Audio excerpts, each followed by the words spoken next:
I find something interesting before we go is that Christ, I would say, even through infamy on those who believe Judaism, even through infamy, we must agree that Christ is the most famous Jew that have ever graced the earth.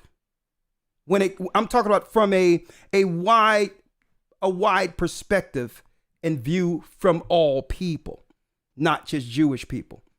That would be the one Jew that's the most famous Jew that have ever graced the earth. Right? I'm just talking about notoriety. Would you say that? Well, according to Kabbalah, I'm not talking about Kabbalah. I'm talking about just even through regular people in the earth who didn't know anything about Kabbalah or nothing. If they think of Jew, and say who's the most famous Jew that have ever graced the planet, and ask any random person, they'll say Jesus. Wouldn't you agree to that? I would have guessed Moses, but maybe you're making a good point. But according to the Kabbalah, what I was saying before is Christianity, from our perspective, played a role in taking the light of the redemption into this dark side and debriefing the whole world on the house of David that will eventually have a redeemer come forth. So I'm saying, but I'm not talking about your view. I'm talking about just a general view. If you was to ask somebody on the corner, regardless of religion, ethnicity, or whatever, and say, well, who's the most famous Jew you think have graced the planet? Even if they don't believe in anything, they would say Jesus. Yeah, well, as a consensus, don't you believe that's true?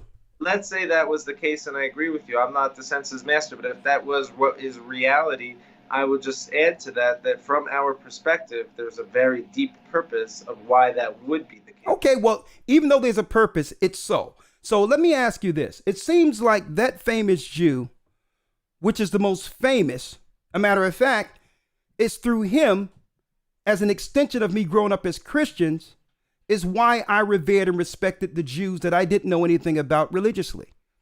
By proxy, I respected Jews, white Jews, because of Christ. That's my personal observation. Now, it seems like that's the only Jew that can be offended online without anyone labeling people anti-Semite. Why do you think that's so? The Jews don't really take ownership for him, because so you can say whatever you want about him. It's not something we have a personal issue with. We believe we don't declare a human Messiah until he does three things. Hold up. I'm gonna let you get your point. Christians, I need y'all to hear this. Christians, I need you all to hear this. So they don't care what people say negative about Christ. Okay, he's disowned. You said that, listen, I don't care what people say about him. Isn't that what you just said? Well, no, we don't say mean things about people, but we're not triggered if someone wants to talk about him. It does nothing. What I'm saying is, if I say something negative about Jews as a group, I'm labeled anti-Semite. But the most famous Jew that have ever graced the planet, anyone can say something negative about him, even Jewish people, and not be labeled.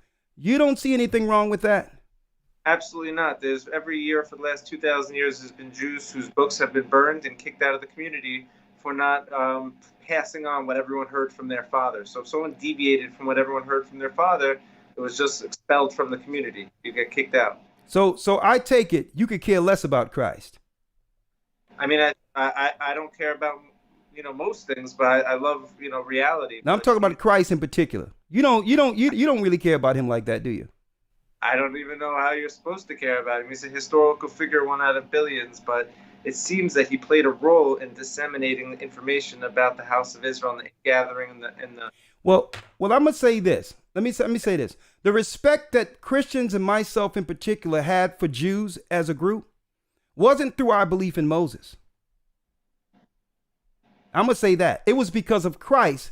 You all gained respect. Listen, you all gained respect as a group through our ignorance and us believing that there was an attachment with you to him. Last question, because I know you have to go, and then we're going to pick up part 2 next week. I'm looking forward. You're looking forward to it. So am I. Next week, we're going to lay out some stuff that's really going to be good for you. The Bible. Is it hard to understand? When it comes to reading the Bible, the first thing that comes to mind is the fact that this is the Word of God. The seals have been broken, and the truth is here. And when we go throughout the scriptures, when we go throughout extra biblical records, we find that the language that God employed, that He used to create the heavens and the earth, was the Hebrew language. Christ said, I came for the lost sheep of the house of Israel. But yet no one, no religious leader, no religious church out there anywhere can now identify the 12 tribes of Israel. Can we? God is quite simple, but it seems as if man makes understanding Him hard. What are those mysteries? The truth of your book and the truth will make you free. The Hebrew and Bible Academy, you're invited.